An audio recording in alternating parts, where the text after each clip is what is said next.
নমস্কাৰ সপোনৰ লগত হাতৰ শিকোৱা হক অনুষ্ঠানলৈ আজি সকলোকে স্বাগতম জনালো আৰু আজি আৰম্ভ কৰিবলৈ লৈছো আজিৰ তিনিটা হাতৰ।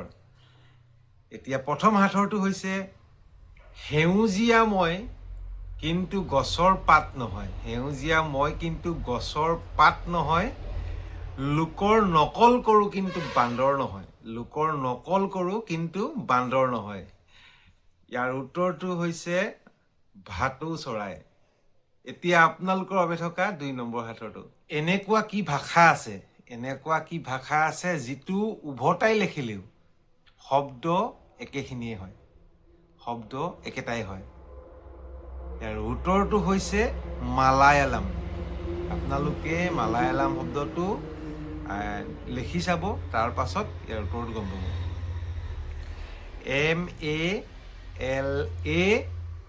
MALAYALAM MALAYALAM উল্টাই লিখিলেও একেটাই হয়।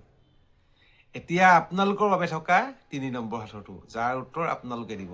তেওঁ ৰাতিত থাকে কিন্তু দিনত নাই। তেওঁ ৰাতিত থাকে দিনত নাই। চাকিৰ তলত থাকে কিন্তু ওপৰত নাই। চাকিৰ তলত থাকে কিন্তু ওপৰত নাই। এইটো হাতৰ আপোনালোকৰ বাবে এৰি দিলোঁ আৰু আপোনালোকে ইয়াৰ উত্তৰটো দিব বুলি আশা ৰাখি আজিলৈ সামৰণি মাৰিছোঁ। Bye bye.